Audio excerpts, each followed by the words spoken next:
We'll start with the prayers.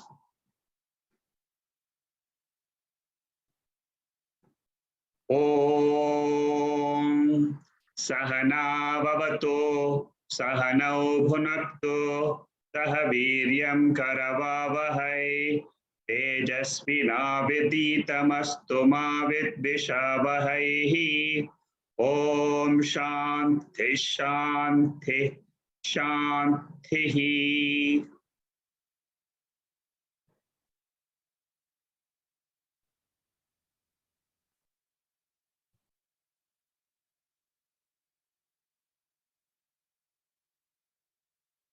I hope you're all able to hear me. We are doing the Panchadasi chapter 3 summary today. What are the main highlights of this chapter? This chapter is quite important because in Tattva Bodha, Shankaracharya explains that Atma consists of something which is beyond the Panchakoshas, something which is beyond the three sharirams, and something which is beyond the three avasthas. So he has taken one aspect of what Shankaracharya has written in Tattva Bodha, which is the Panchakosha aspect. Panchakosha Viveka Prakaranam is a technique of identifying the reality behind this body.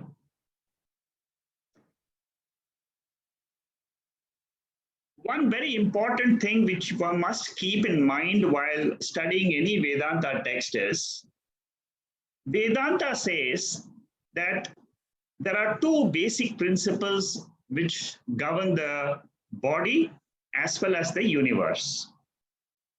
One principle is a changing principle, which is the matter principle. And the other principle is the changeless principle, which is the basis of the changing principle, the substratum. So the individual body consists of two aspects, which one is changing and changeless. The whole cosmos also consists of changing and changeless. The changing aspect is called as Prakriti, matter. Our body is made up of matter. The whole cosmos is made up of Panchabhutas. This is the changing aspect, which is called as Prakriti. And Prakriti always has a Vikriti. Vikriti means change. This Prakriti, Vikriti is called as Maya. Okay, so this is how we should understand what the world is. Prakriti, Vikriti is called as Maya, which is the matter principle, which is the changing principle. Besides this, there is something which is changeless. The changeless aspect is called as Brahman, or that is in the totality.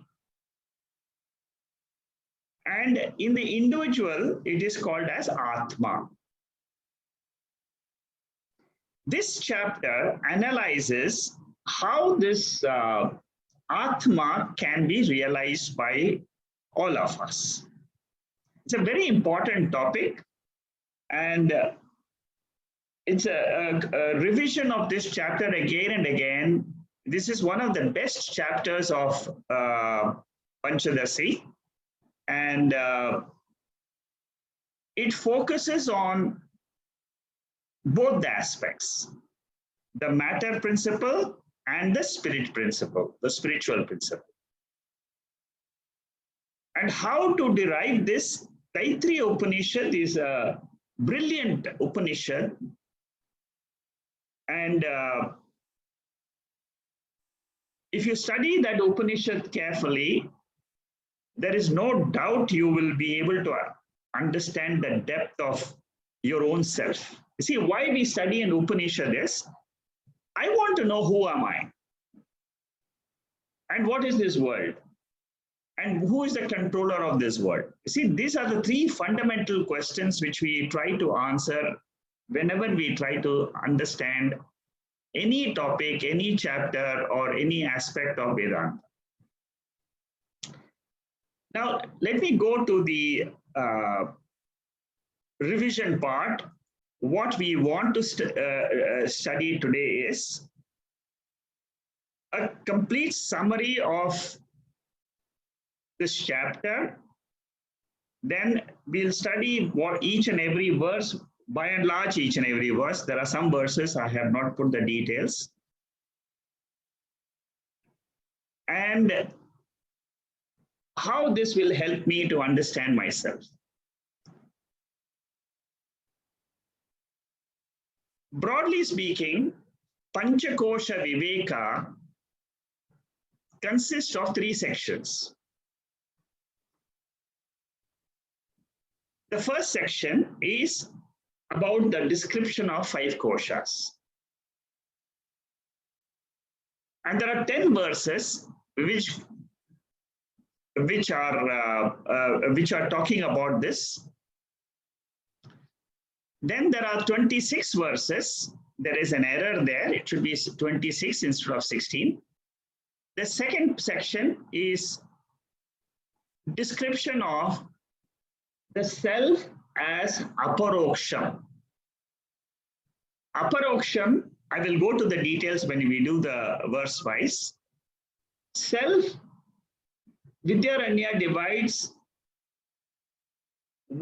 our experiences into 3 parts: pratyaksham, paroksham, and aparoksham. Pratyaksham means what I can see in front of my sense organs. Seeing, hearing, tasting, whatever I can see, this is right in front of whatever I'm experiencing in front of the sense organs, close by. Paroksha means which is far away. I have heard through the news, I have heard through the radio, I have read it in the books, so I come to know about something. Aparoksha means about myself. Who am I? This is not far, this is not near the sense organs, but it is me.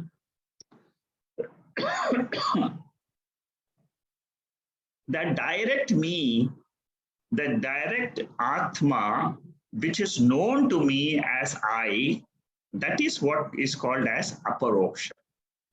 Aparoksha means it is not paroksham, it is not pratyaksham. That is another way of looking at aparoksha. So he goes into the depth of this analysis, 26 verses. And in the last 7 verses, he talks about Maya principle. While discussing these 26 verses in the second section, Vidyaranya goes to the other side of Taittiriya Upanishad, which is what is other than the 5 koshas, which is the definition of satyam, jnanam, anantam.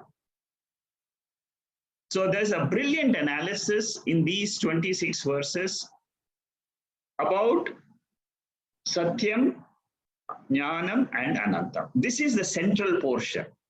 The analysis of satyam, jnanam, anantam is the central portion of this 3rd chapter.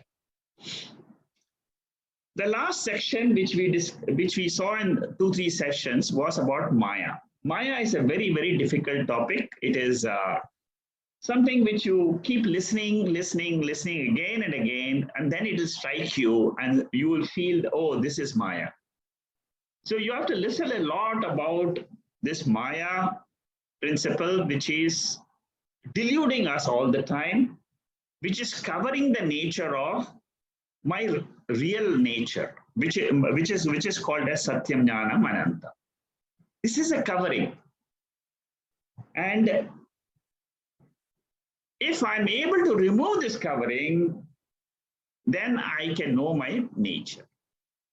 So broadly, this is the way Vidyaranya has approached Taittiriya Upanishad Panchakosha Viveka. In Panchadasi, chapter 1 and 3 are very, very technical in nature. I have not covered by chapter 1, but this is a technical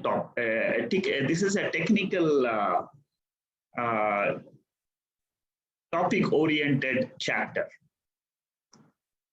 Of course, the next, the fifth chapter is also Mahavakya analysis, which is also very, very technical. But they are useful to understand what should be the process to know myself or the reality. Many people are not able to appreciate the technical terms and, but we must know that this is very important to understand the entire creation and remove our ignorance, which is called as Mula Avidya. Mula Avidya means ignorance about the self. See, there is something called as the self. There is something called as the spiritual self. In the creation as well as in my body, there is a spirit behind this whole creation. And I don't know about it. To discover that spiritual knowledge is to remove that Maya and to see what lies beyond Maya. And this chapter, when we study it, helps us to go deeper into our own mind-brain structure. And each of these chapters go very deep, and all the advanced texts, they go into the mind aspect and they go beyond the mind also. So whenever we talk about advanced texts, we should remember that we are getting into the nature of knowledge, how vrittis are formed, and what lies beyond the vrittis. Okay, that is the focus of all the advanced texts. So that is a broad way to look at this Panchakosha Viveka. If somebody asks you what is chapter 3, you should be able to say very quickly. It discusses that the 5 koshas is not me. It tells me that I am satyam, jnanam, anantam. And what is satyam, what is jnanam, what is anantam is explained in this chapter. And the last third section is that why I'm not able to realize as an ordinary person, ignorant person, he can't realize because there is a Shakti. There is a power behind this whole universe. And this power is very, very strong and very, very effective in covering our nature and telling us that this is the world. This is the reality. Whatever I experience through my sense organs is the reality. That is what all of us believe.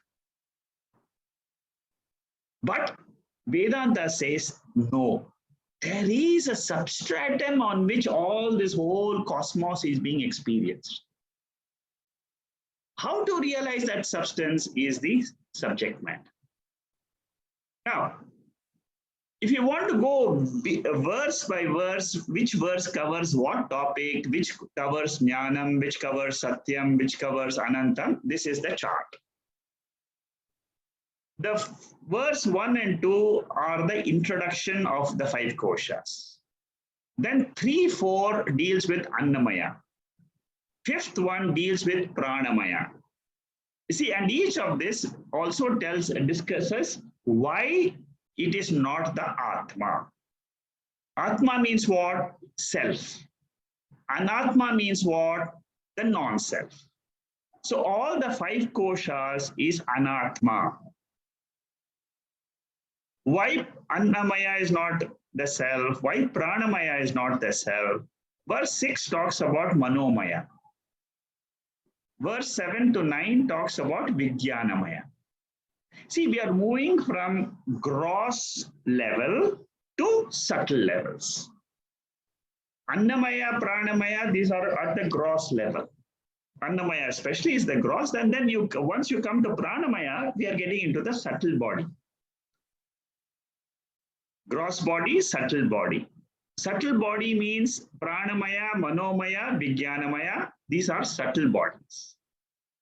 Three koshas, three dresses covering our nature.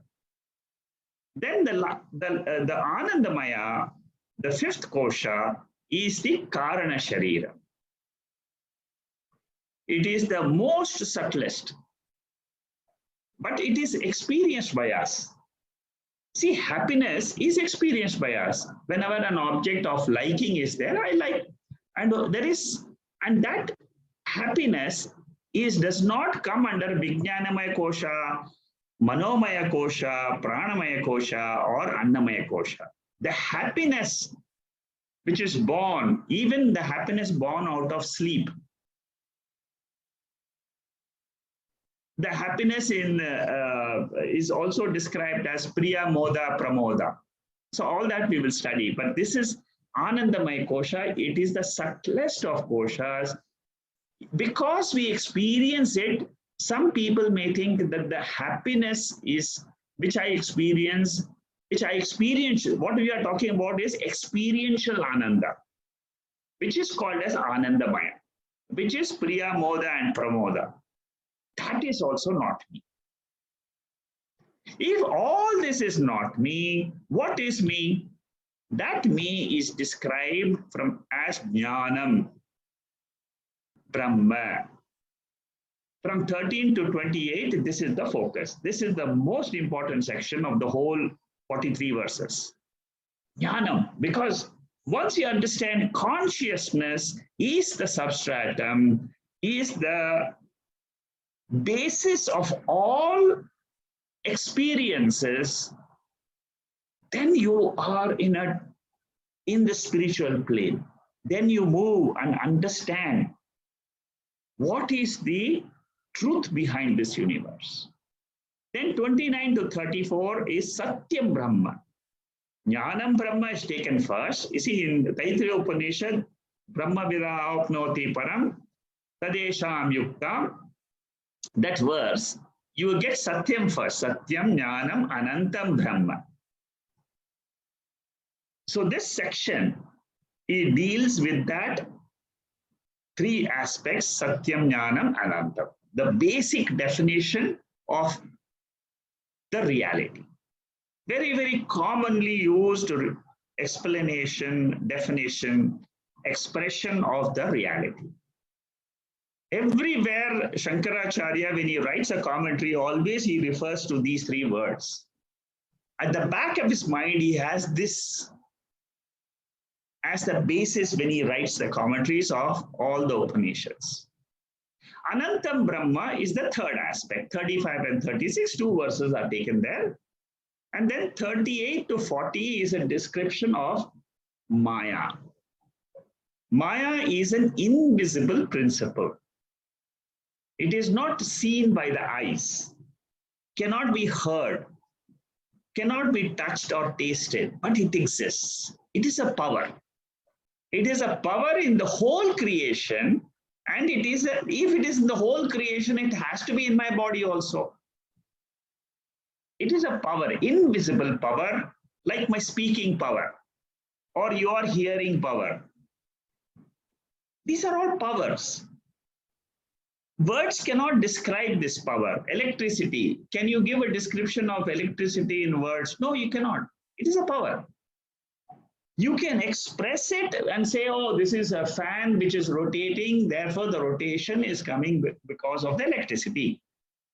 Expression of the power you can say, but what it is cannot be described. And 41 to 43 is how this pure nature of Satyam Jnanam Anantam Brahma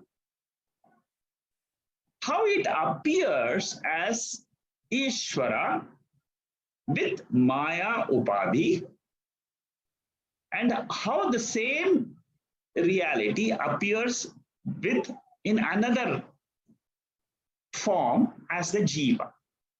So Ishwara controls the whole inner universe. All our body is controlled by Ishwara, the cosmos is controlled by Ishwara. But there is also the Jiva principle, which is ignorant about itself, and it is also a part of this universe.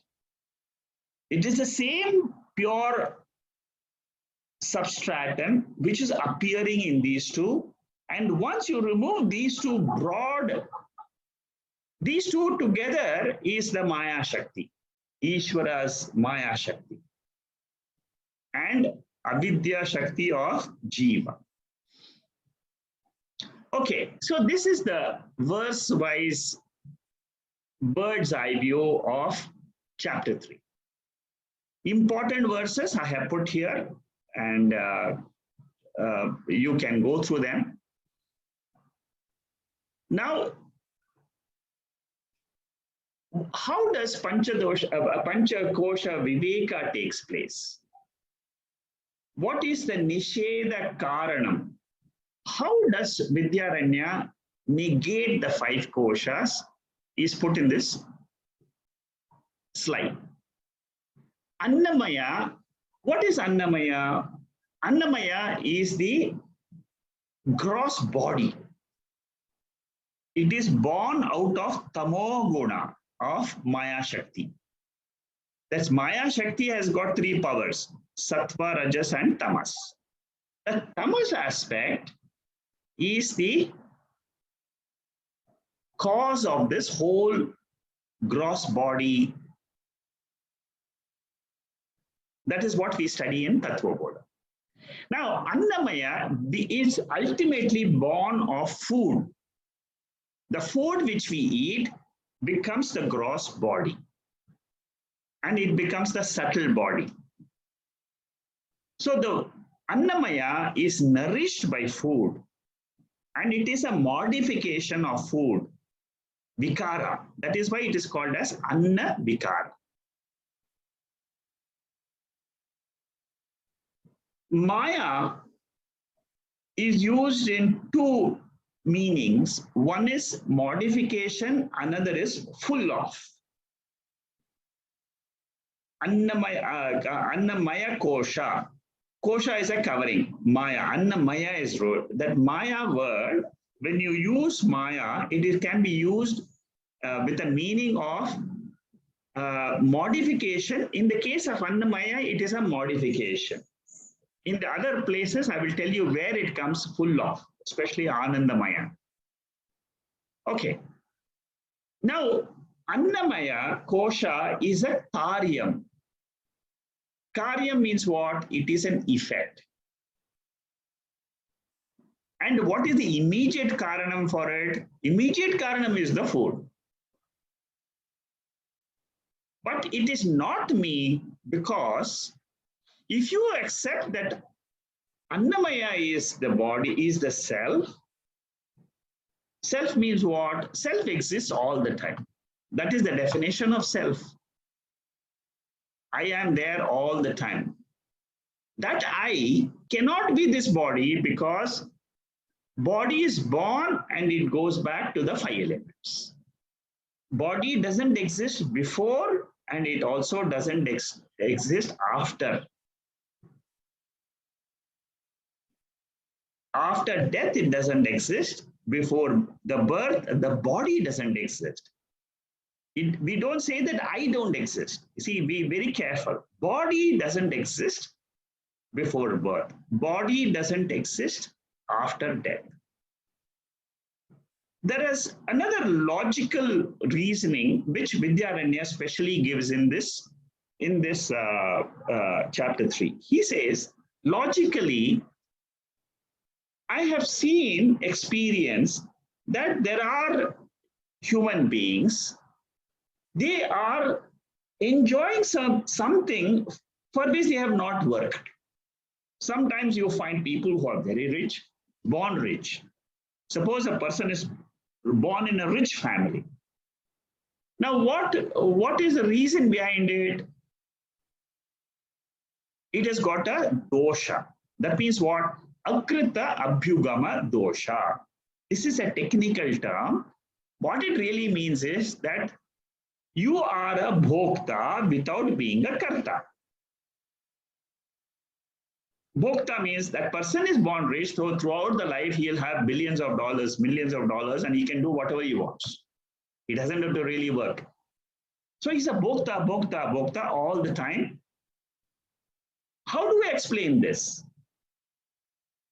How do I explain the Atma if this is what we see in the body? Then there is another dosha. Suppose I say that the body is the self.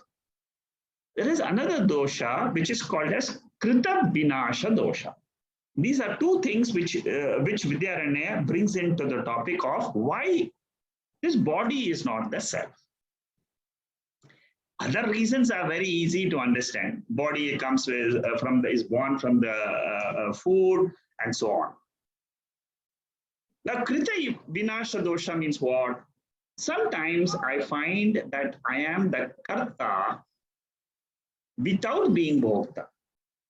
That means there are some people who are doing karma all the time, and suddenly the body dies without enjoying the fruits of their actions. So if the body is me, throughout your life you work, but still you don't enjoy what you do, then how can this body be the self? How can it be the Atma? These are the logical analysis why we say that the body is really not the truth. Because body is actually, why this body is not the truth? Because body is born out of to enjoy karma phalams, some karma phalams from your prarabdha karma. That is the analysis of, that is the way Vedanta and the scriptures they tell us. Bodies will come and go, but why they are there only up to a particular age, why not they live forever, is because of prarabdha karma. Then the second aspect, the second kosha is Pranamaya. Pranamaya is basically jadam. Even Annamaya, if you see, it is most of these koshas are jadam by nature because they are born out of the 5 elements. The Panchabhutas themselves are jadam. They have power. When they operate, they have the power, but they are jadam in nature. They are not sentient. They cannot think by themselves.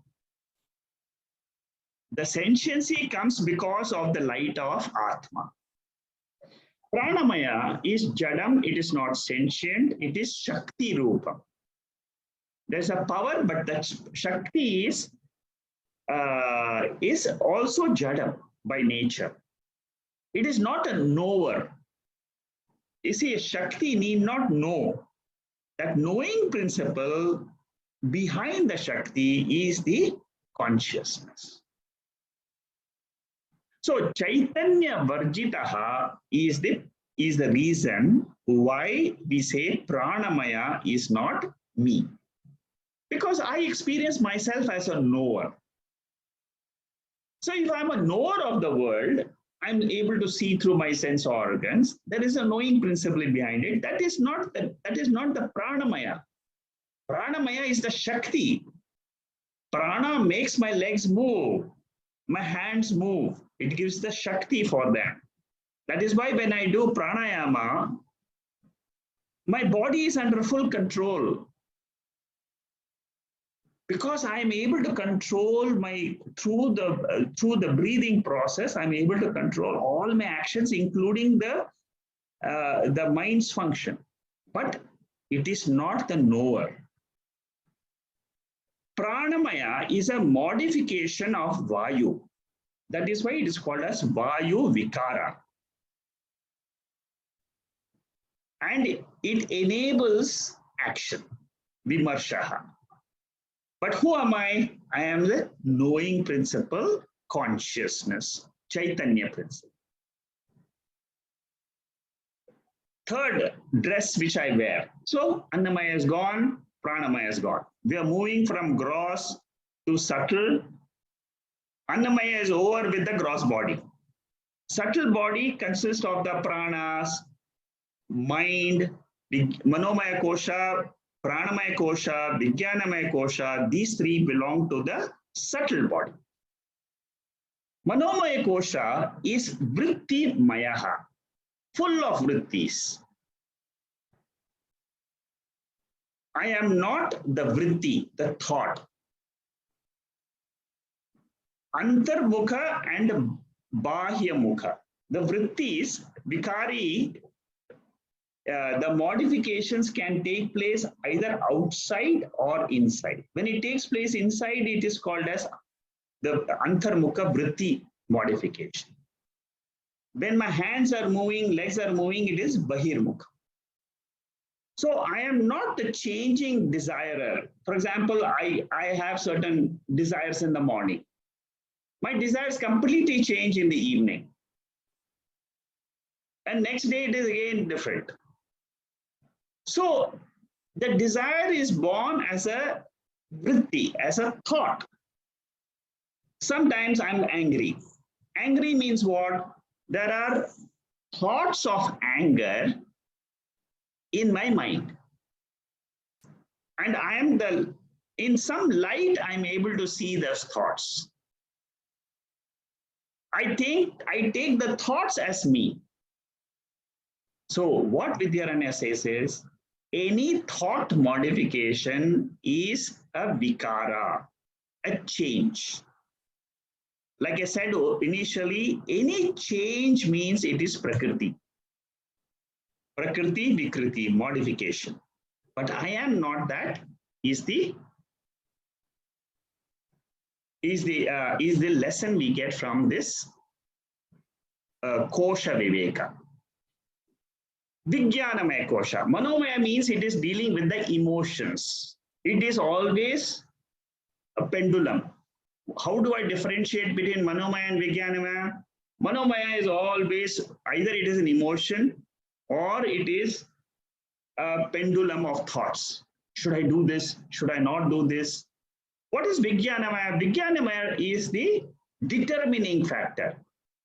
Karta, I am the Karta. The moment you say, yes, yes, I want to do this, that means that thought has taken the doership. Anytime the doership comes in, immediately know it is the Vijnanamaya kosha. And it is also a vrittimayam. It is also a thought modification. Instead of emotion, it is a thought saying, okay, I will do this. I will go to the class. I will go to office today. I will go for a job today. I will go for a walk today. It's all Vijnanamaya. Karta, karta, karta. The moment you keep on saying, I will do this, I will do this, I will do this, you are using your Vijnanamaya. More and more. It is also not Atma. It is, Vidyaranya says, Antarmukham and Bahirmukham. The doer vrittis, for the way he divides is, that is Bahirmukha. Antarmukham is the emotional part. Anandamaya, so that is not me, because basically Vijnanamaya is a vritti modification. Vritti means it is a subtle body, matter principle. It is changing. But the consciousness which is revealing that is different. Revealing the vrittis, the consciousness is called as the sakshi. So I am the sakshi, I am not the vritti, which is the karta thought. Anandamaya is the bhokta. Now, with the three koshas, Pranamaya kosha, Manomaya kosha, Vijnanamaya kosha, we have finished the subtle body. Sukshma sharira.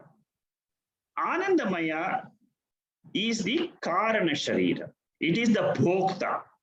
Anytime you are an enjoyer, that is why enjoyer has got three vrittis: Priya, Moda, Pramoda. Priya means the lowest of the happiness of being an enjoyer. I just see something in a shop, that is Priya. I buy it and take it home. That is called as Moda. That means the thoughts inside are changing. It becomes more enjoyment. I take that ice cream and put it in my mouth and I swallow it. That is the Pramoda. So three vrittis in a graded form are called as Ananda.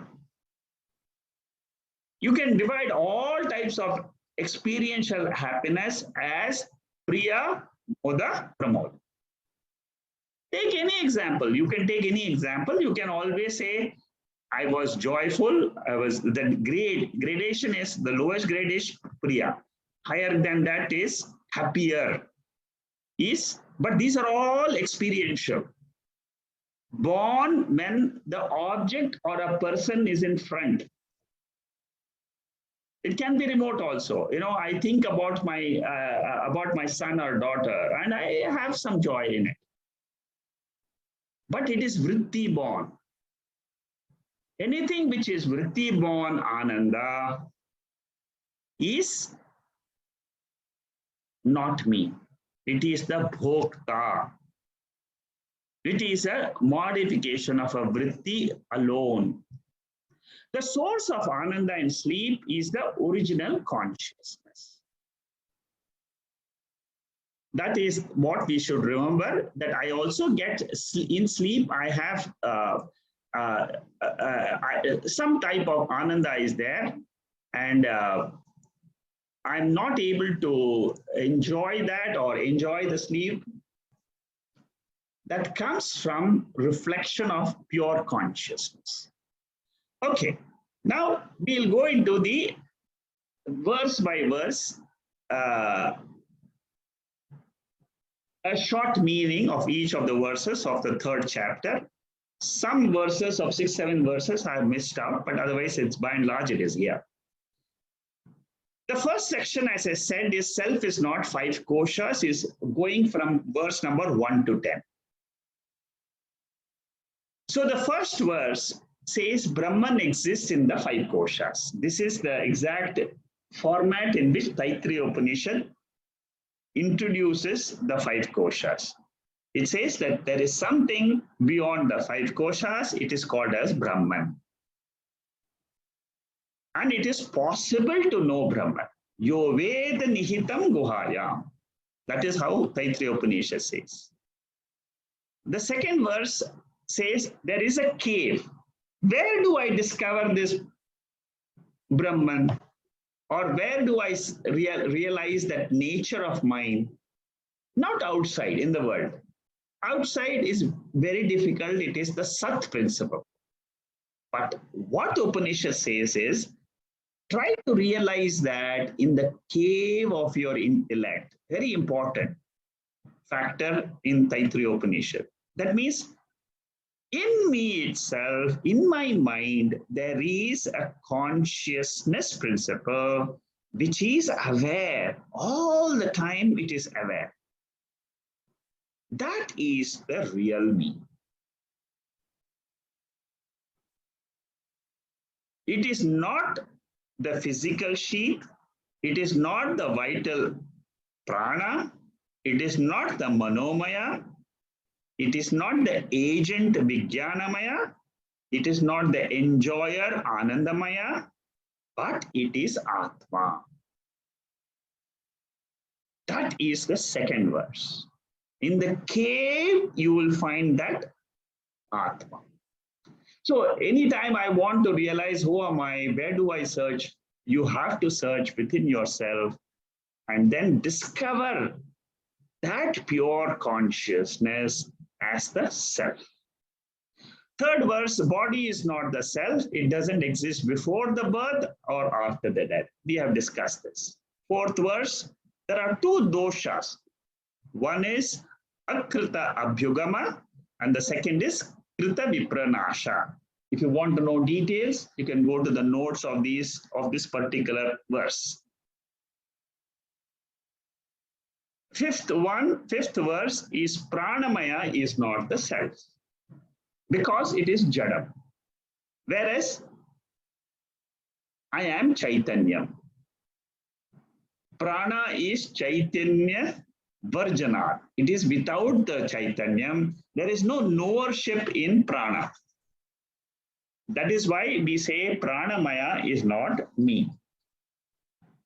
Sixth verse, Manomaya is not me. Because it is full of thoughts, desires, emotions, delusions, which are fickle, keeps on changing. Anything which is changing is not me. Because in my heart of heart, what does all of us feel? I am not changing. There is something in us which is not changing. That is the search we are looking for. When we are looking inside, we are looking for that changeless factor. So the changing emotions, changing thoughts of mind is not me. So anytime you have a problem with your mind, don't criticize your mind too much. That is the nature of the mind. Let it just happens. In Taittiriya Upanishad, just a little bit knowledge about mind. In Taittiriya Upanishad, there is one portion where Shankaracharya says, why do we feel that mind is not me? See, what he says is, all of us feel that yes, I have full control over my actions. So in the mind, there are thoughts which are coming up, which I can, to a certain extent, whether I want to eat a dosa or idli, I can decide. It is under my control. But what food comes in my plate today, there are other factors. There are so many other factors which decide that. Inside the mind, there are two aspects. One aspect is the free will part, which is what allows me to make decisions and so on and control. But there is that is what is called as the free will portion. But there is an inner controller which is bringing up all the thoughts, which is the vasanas, which is responsible, the vasanas purging inside, which push me into certain actions. Even if I don't want it, I go and do it. That is under the controller of Ishwara, because he is the karma phala data. So whether I have my whole life, is it driven by fate or free will? If you ask this question, then there in that Taittiriya Bhashyam, he says that this Antaryami principle, if you want to really understand, that is the cause of most of our actions. That is why in the BMI chart, we put vasanas right at the top. Beyond that vasanas is Om. That is the reality. It is the vasanas which is now taken this cause of this birth of the body itself. Okay, so that is a side note I wanted to say. It just came to my mind. Vijnanamaya kosha. Vijnanamaya kosha is also a reflection of consciousness. It pervades the body. It makes me do certain things. But this doership, is it there all the time? What happens in sleep? The doership is gone. I don't feel I'm a doer at all. Therefore, this doership also is changing factor. And what is changeless is the light in which the doership thoughts are coming and going. Light never changes, but the vritti, the thought of I have to do this, not do this. Not doing is also a thought. I will not go for a movie today. I will not see the TV. That is also a thought. But what illuminates that thought is the consciousness. So we have to go beyond this thought, beyond, see how beautifully Vidyaranya brings in and says how to cross that five koshas. That is what he does in all this. It's a brilliant way of putting it across. Okay, then this is an extension, verse number 8 is an extension of the same Vijnanamaya. How to differentiate Manomaya and Vijnanamaya. Manomaya is the perceiver. Vijnanamaya is the doer. This is how we should broadly understand. When I perceive the world, it is mind. It is the mind which is going through the sense organs, going to the external world. It is the karanam. Through the karanam, I'm able to perceive it, and this makes me a pramata. The difference between pramata and karta, pramata means perceiver. There is no doership involved in pramata. Sense organs are open. Eyes will see whatever it is in front. There's no doership there. So pramata is mainly operating through the mind.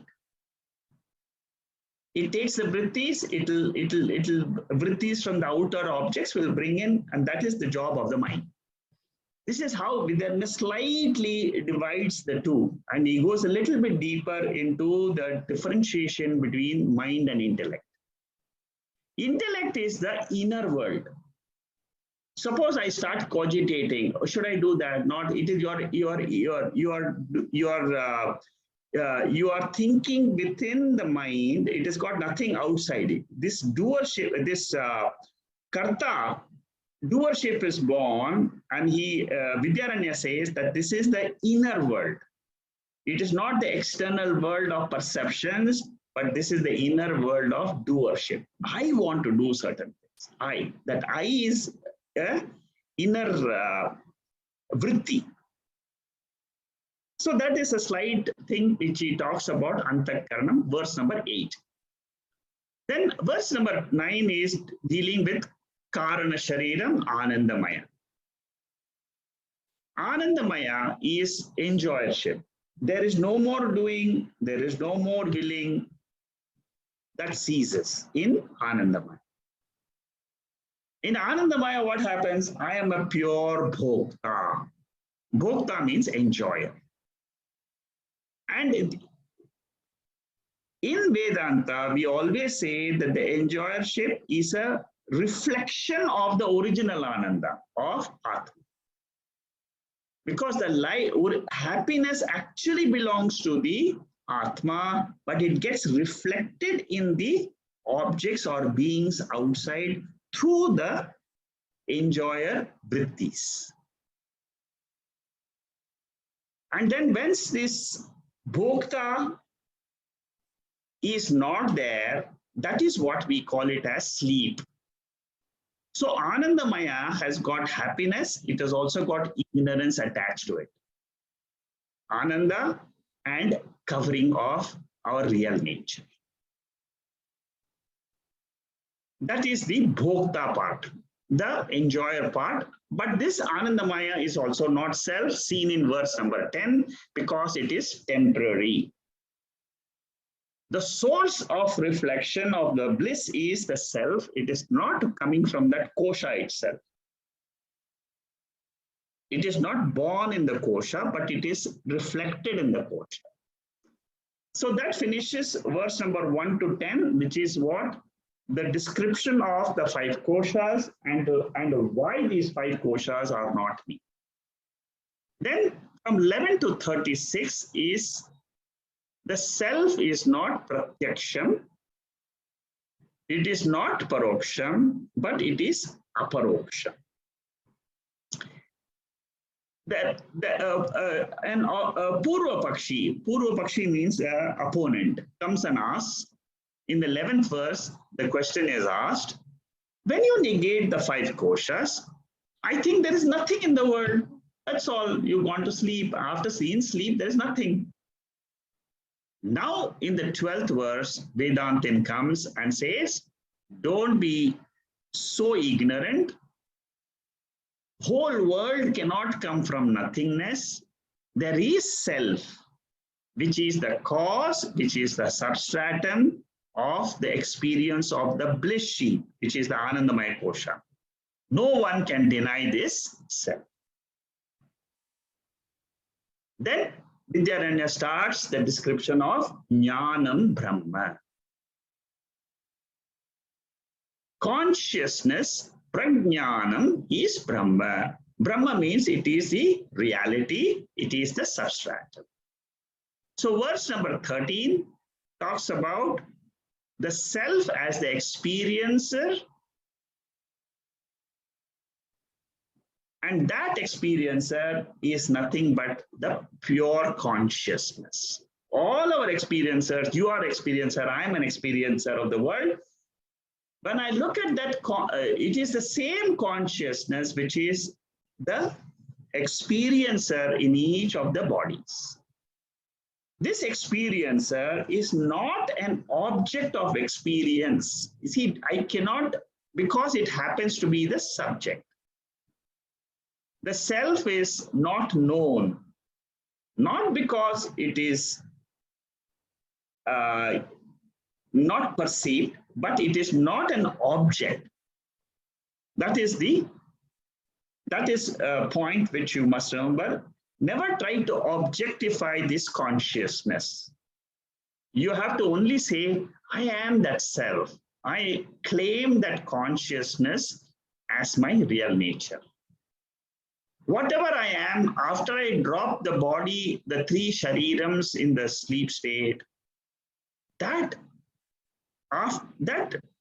is me. The 3 bodies are a function of the mind. When the mind is awake, I see this physical body. Passively awake, dream body. Not awake, sleep state, causal body. But beyond these 3 is the self.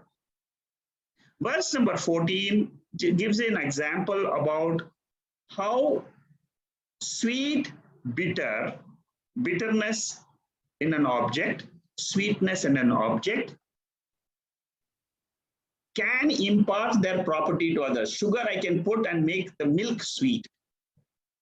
But the milk cannot make the sweet sweeter. Similarly, consciousness can operate within the bodies. The body cannot become conscious. The body cannot give consciousness to consciousness. See, that is the example. And that is why we say the nature of sugar is sweetness. The nature of me is consciousness. This consciousness cannot be increased or decreased by anything in the universe. It is the same. There's no gradation. 15th verse says, experiencer stands itself alone without any object of experience. That is what is called as jnanam. What is jnanam? Consciousness is the experiencer alone without the objects of experience. Pure awareness alone without any objects. These are all descriptions of consciousness, the jnanam portion. The 16th verse, self-evident shining principle, the subject is not known as an object. This is coming from the Upanishads. Narsimha Tapani Upanishad, Mundaka Upanishad, Katho Upanishad, Svetasthara Upanishad. These are all the Upanishads which are quoted. The verses and all that are mentioned in 16th verse. You can go back if you want to go deeper into this topic of why this consciousness is not known as an object, but it is known as self-shining. It reveals itself and it remains in itself. That is why we should realize that I am not born, I am not dying, I remain as consciousness throughout my life, now and in future also. This is the ultimate success of the spiritual study. Pradaneka, 17th verse, talks about Pradaneka Upanishad. It is a fourth chapter of Swami Jyoti Brahmana. Self is not known by the mind or the senses. Mind cannot know because mind is an effect, is a product. It cannot know the cause. The senses are also the effect. The sense organs are the effect of Maya Shakti. But who created that? What is the cause of that Maya Shakti? It is the self, the pure light. Ultimately, what we realize is that light, the knowing principle, is the cause of the whole creation. Knowledge principle. 18th verse, Shvetashvatara Upanishad, chapter 3, verse number 19, and Keno Upanishad, these are all referred here. Consciousness does not require any proof. It is neither known, neither it is unknown. Knowingness and unknowingness belongs to the intellect. Consciousness is the revealer of known and unknown. This is the deep verse in Keno Upanishad, and it says that the student says, it's not that because I cannot say I know consciousness. It's not that I don't know consciousness. You see, that way he communicates to the teacher, he knows consciousness. Because it is in the light of consciousness, both the known and the unknown happens. In the light, that light is there, it is there even now in our waking state, but I don't know it. I can discern it when I try to see who am I in my sleep state. Because in the sleep state, I drop the bodies, but I exist. Who is that I which exists? It is this Atma. So this is how Vidyaranya builds up this whole chapter. I will continue this revision for one more session. I am not able to finish it. So we have covered 17 verses. We will cover the balance verses in the next session. Next version, I will close this chapter. I will end this chapter. The following, if I'm able to close faster, then I can start the chapter number 4, which is the title of the fourth chapter is Dvaita Viveka. Okay, it deals with Ishwara Srishti and Jiva Srishti. So we will continue this revision of third chapter. I will be taking mainly this 43 verses. I will finish the balance. I will also talk a little bit about a topic which is called awareness, self-awareness, and pure awareness. See, I want to describe, this comes in Taittiriya Upanishad. I thought it's a very interesting thing. We will discuss this, and we'll see, because it is also a very important topic when we try to discover who am I. What is the difference between self-awareness and awareness? That is what is something which I will touch upon next week. Self-awareness and pure awareness. How self-awareness is born when that I am is born. And beyond this I am, that means whenever I am with the mind, the self, awareness is there. Mind operates in waking, dream, and sleep. I am aware of the self in the waking state. That self-awareness, what is it? How to study that a little bit deeper, I will explain to you next week. Okay, so next week we are going to cover from 18 to 43 and also touch upon this topic of about the topic of awareness, and also a little bit we'll go into triangular format, binary format, and unitary format. You know, these are again something which is related to awareness. Okay. All right. So we'll close Panchadasi for today.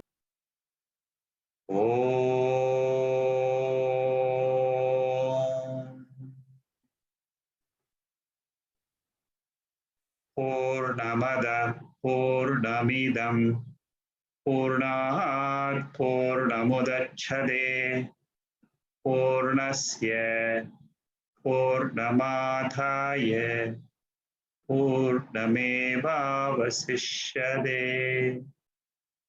Om Shanti Shanti Shanti.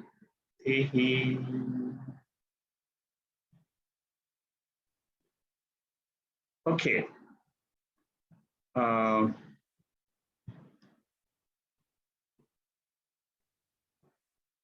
Okay, good question. Vibhuti is asking.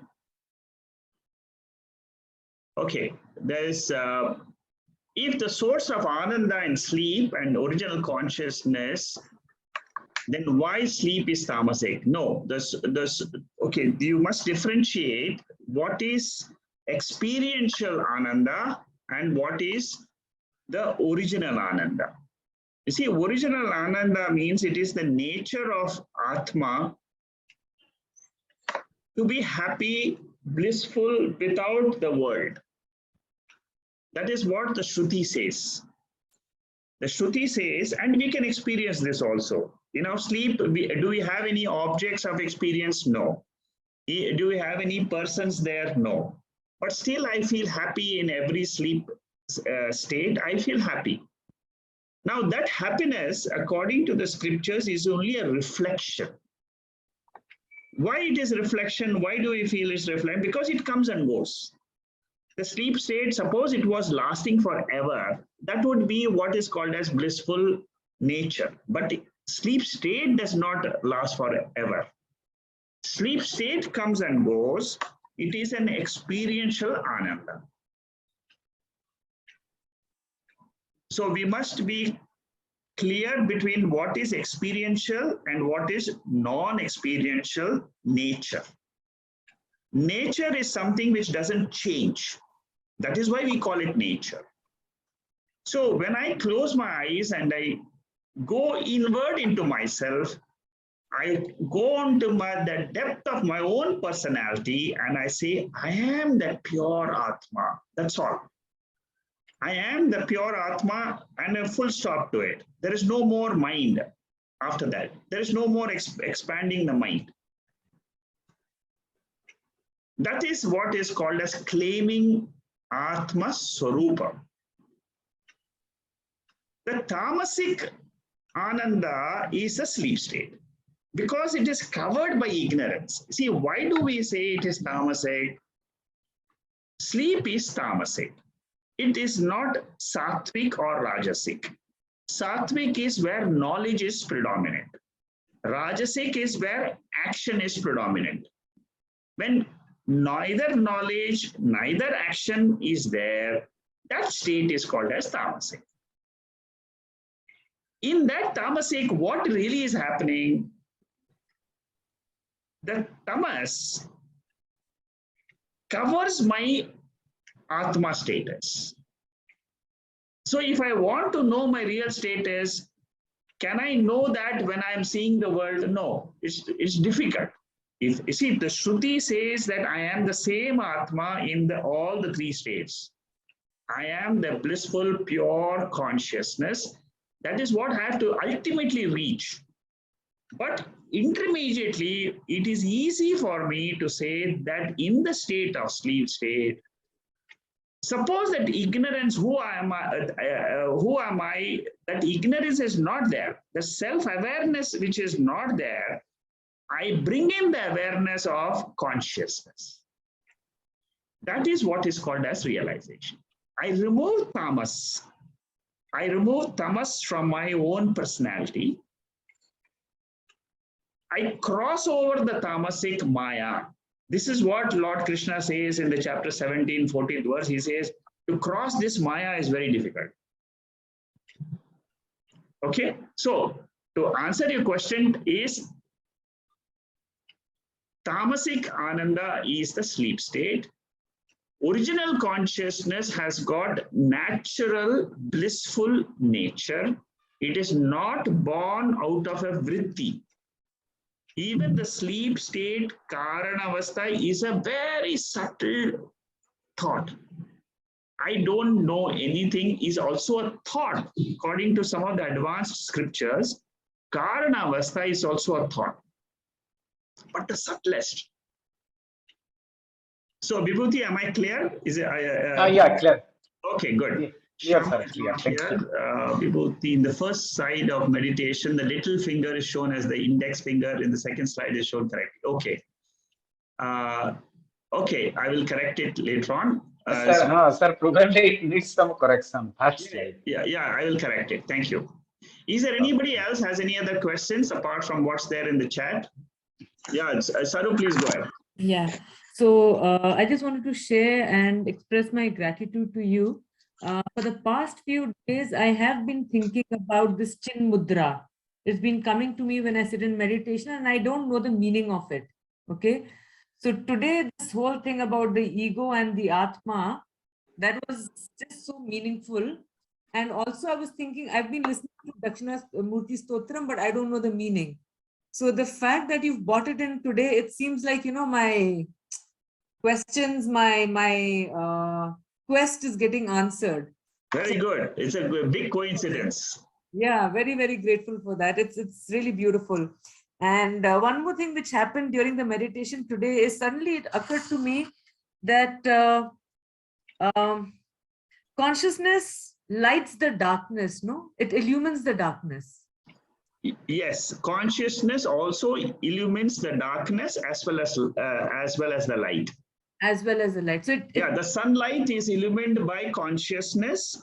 The sleep state darkness, which we all experience, is also illumined by consciousness. Even in the night time, suppose you close all the lights. In what light do you see the darkness? It is not through the eyes. Yes. Eyes cannot reveal the darkness. It is the consciousness which reveals the darkness. Yes. That's very, very powerful. I have one clarification, which I'm not understanding the technicality of this causal body. I've understood gross body, subtle body, but causal body is something which I haven't understood or grasped.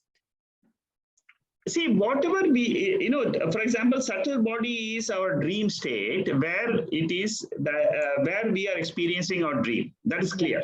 Yeah, that's clear. The physical body and the waking state is clear. Yes.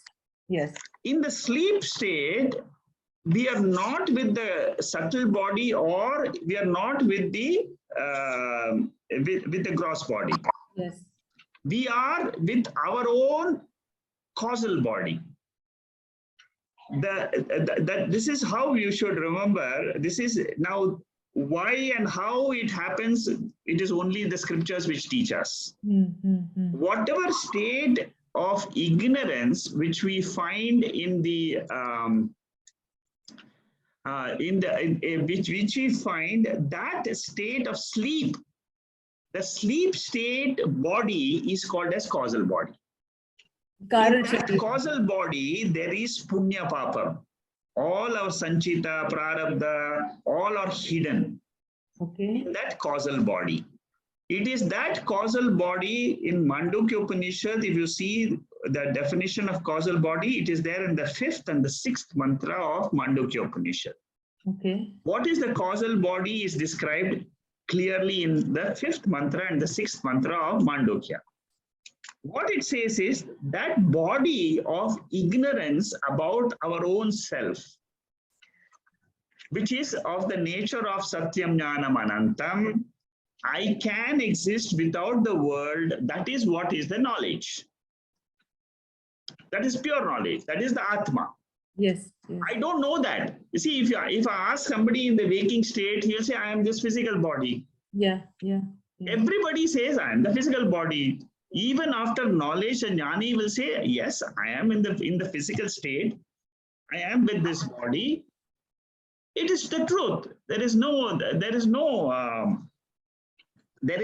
who will say that I am that causal body in sleep and all that. See, what Vedanta says is, if you want to know a little bit more about this causal body, study the Vivek Chudamani. There is one, if you see the Vivek Chudamani, I'm giving you a reference point. Yes, Vivek Chudamani will explain to you what is a causal body. Okay. The Mandukya 5th verse and the 6th verse will teach you what is the causal body. But in short, you should remember that whatever body in which, you see, in the physical, in the waking state, I am, this I which is there is a reflection in the mind, in the mind. Yes. Same I gets a reflection in the subtle body when I'm seeing the dream. Yes. The same I is getting a reflection of, I don't know myself, I don't know the world, even though the world outside is all existing and everything outside world is existing. Inside that causal body, beyond the causal body, there is the Atma. See, that definition of causal body is, it's also called as Maya. It is also called as Mula Avidya. These are all synonyms. Okay. Causal body, Maya, Prakriti is also the name of causal body. Okay. These are all different names which we use in different contexts. Right. Whenever I'm looking at the whole cosmos and talk about the prarabdha karma of the entire cosmos, that is what is called as the Karana Prapancha. Okay. And when I look at my own body, one body, it is called as Karana Sharira. Right. Okay. So it is the potential condition of the whole universe is Karana Parapancha. Potential condition. Okay. Potential condition. It is the unmanifest. Another name for that is Avyakta Avastha. Unmanifest. Okay. Now, these are all words which we are using, and we also can experience ourselves that it exists. Yes. See, I exist in sleep. Yes. If I ask myself, who am I in sleep? In what body am I experiencing? What the Shruti says is, in that avastha, in that state, you have another body. That body is a homogeneous state of ignorance. Okay. Yeah, I'm not aware at all. I'm not aware. You're not at all aware of it. Now the Shruti is telling you, the scriptures are teaching you. I'm not even aware of my existence of my gross body or my subtle body. Yes. You see, we don't know too much about our gross body. We don't know too much about our subtle body. And of course, causal body, nobody knows. Unless until you come to Vedanta and see the scriptures like Tattvabodha and all that, first time you say, oh, there is a causal body. Many people mistake it and they always say it is a casual body. Yes. It is not a casual body, it is a causal body. Yes. So basically, it is a very subtle, the subtlest of body is this causal body, and it consists of punya papa karma, the potential. For example, how will I take my next birth? Lord will give me another body, but that depends on that causal body. You see, what Mandukya Upanishad says in the 5th mantra is, the whole waking state which we see, it goes into potential form. unmanifest form. Right. That is what is called as Karana Avastha, Karana Prapancha. I think I'll have to spend a lot more time in on. Yes, it is a little bit more knowledge required in the of the Veda, which talks about this Karana Shariram. Yes. And see, the nature of this causal body is ignorance. That is why we don't understand. You see, the nature of that causal body is ignorance. It is called as Mula Vidya. Yes, yes. So you don't understand causal body is a natural thing. I'm ignorant about the ignorance itself. Yes, I'm ignorant. That's it. The whole body is ignorant. Whereas in the waking state, I'm knowledgeable. I see the world. I see the moon. I see the sun. I see this body. I see everybody. This is the knowledge state. I'm aware about the world. Yes. And I am also self-aware. Yes. Yes. You see, that is why slowly I am trying to bring in the subtle topic of awareness. Self-awareness and pure awareness. Next week, we'll discuss that a little bit more. You'll see, it's a very, very interesting topic. Right. And one more thing, one small thing in the last meditation, which we did of Nirvana Shatkam. Okay, my understanding so far has been that this whole problem arises with the identification with the gross body, with the subtle body, right? Yes. Now, in the last meditation, in the last line you mentioned, as we come back, you say, and now you get identified with the body. Correct. So I'm wondering why, because what I try to do in my process is not identify with the body, with the subtle body or with the gross body. So when you're bringing us back to identification, that's like left a question mark in my mind. No, because we have to come back to this state and finish the class. That's all. Okay.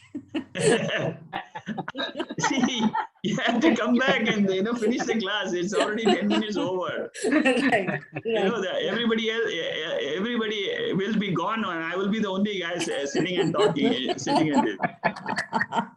So I can keep when I'm say, for example, when I'm in the world, I can be conscious that I am identifying, and when I want to switch off, I can get into a non-identification state. That's correct. You see, it is possible. It is possible. The moment you say, I'm Sakshi, you are out of this world.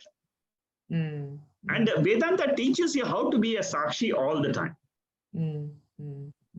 Slowly, when you see all the chapters and, suppose you are continue this this learning process, you will understand very easily. Oh, I can drop the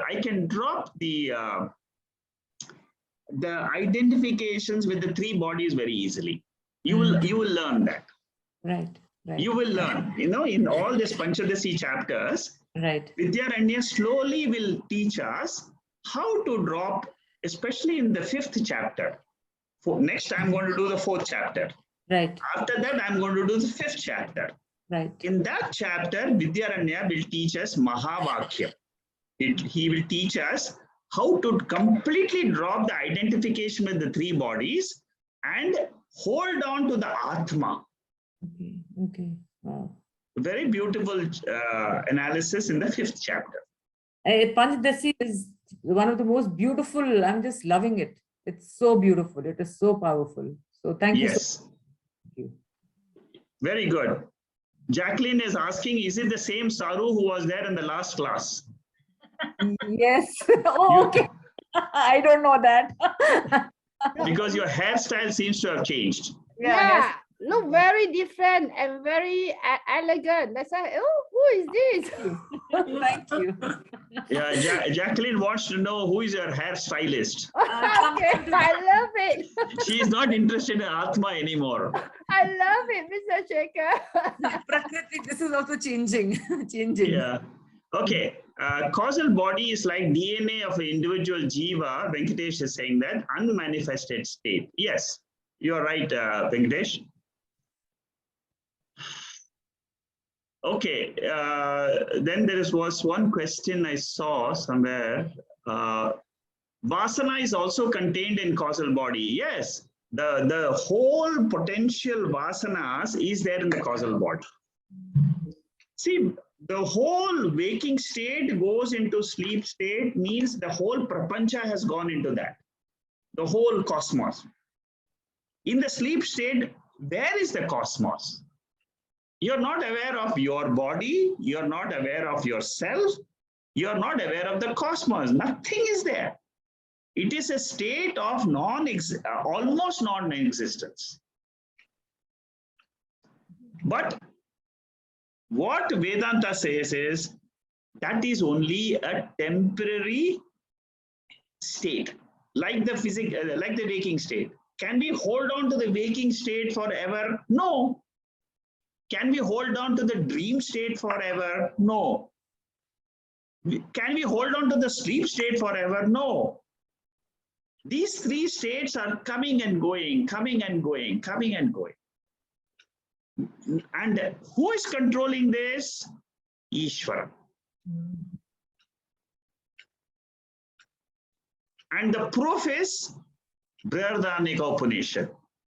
In Brihadaranyaka Upanishad and in Mandukya Upanishad, very clearly it says that the causal body is called as antaryami.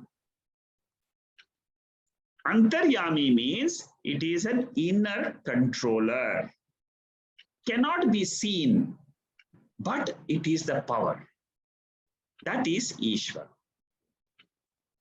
So your ultimate answer is, what is this causal body? Ishwara. That is the final answer to your question. Okay. Mr. Shekhar. I want to ask you a question. Yeah. Is the awareness principle, when you get up, you see, is backed by the reflected consciousness, is it? When you wake up from your sleep, the awareness comes immediately. Yes. Yes. Your awareness comes immediately because this is the power of Maya. Okay, but in that state, if you want to meditate, is it possible? In the wakeful state, morning. Yeah, when you know that it is the reflection. Yeah, it's possible. Of course. As soon as you wake up, immediately ask this question to yourself: where was I in my sleep state? And what was my nature in my sleep state? And all of us will have the same answer. I didn't know who I was. The answer to your question will be, I didn't know who I was. That is what is called as Maya. That is what is called as Avidya. Okay. But did I exist or not?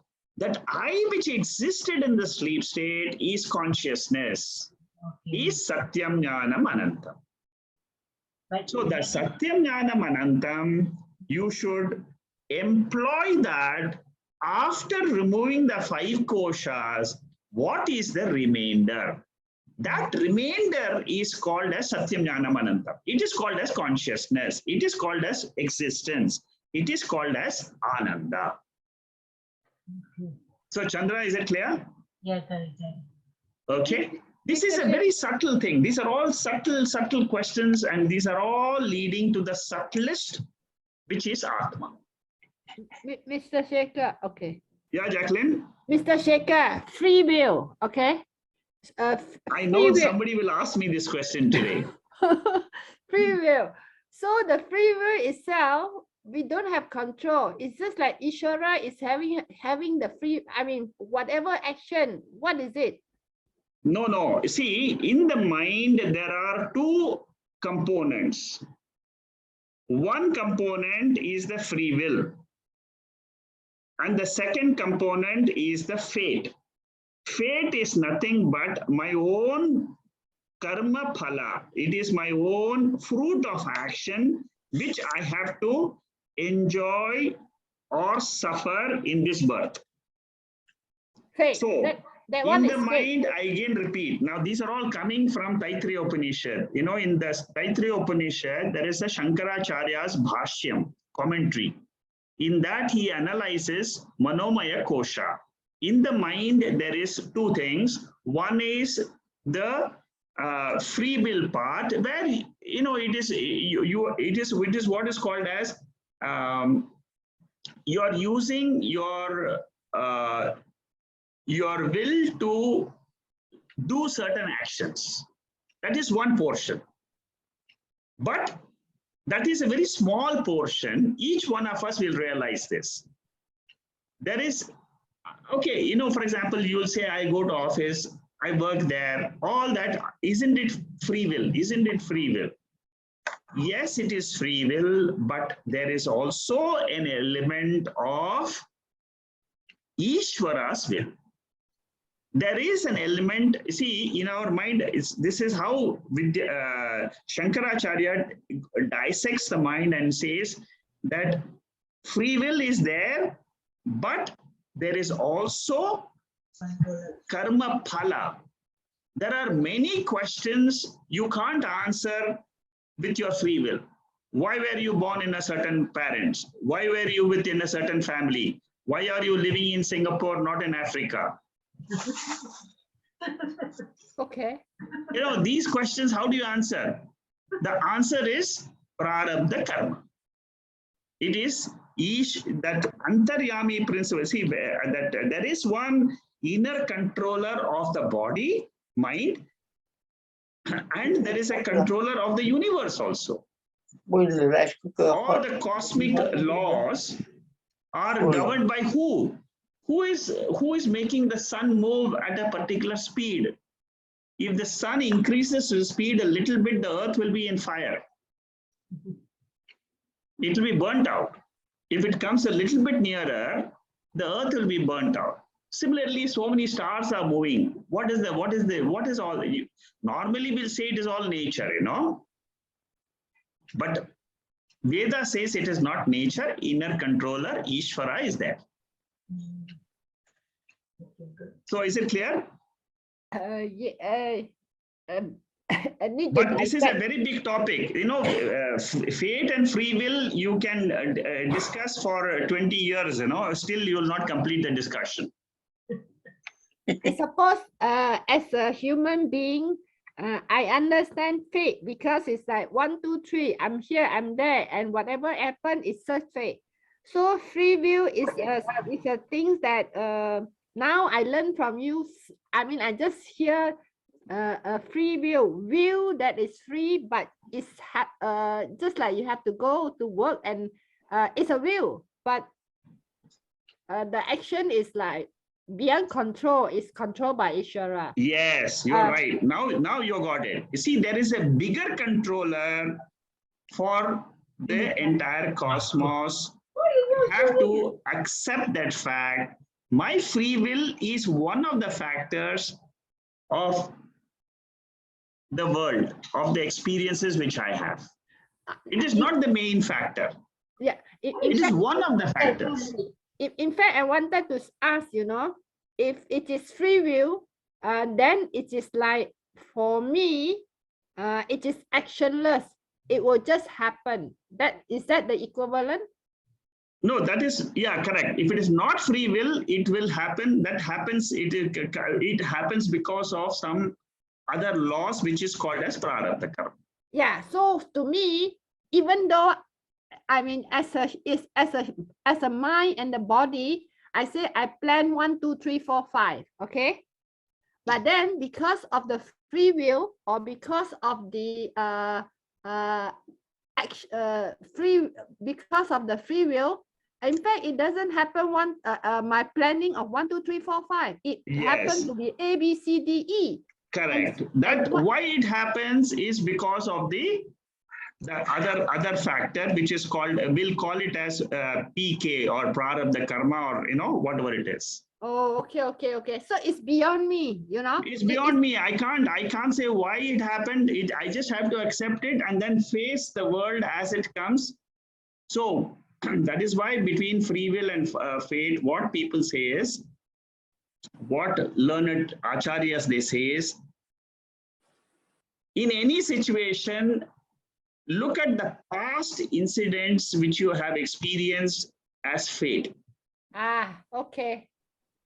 Every moment you say, I have the free will to do what I want, I have to do it, I have a free will, I have a free will. But something goes beyond me, it is not free will, it is not my will, it is God's will. Ah, yeah. Okay. Accept it and move on.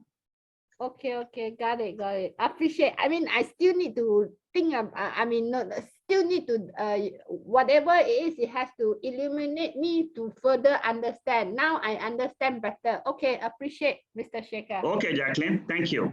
Anything you succeed, you see free will. Anything you fail, you think it's God's free will.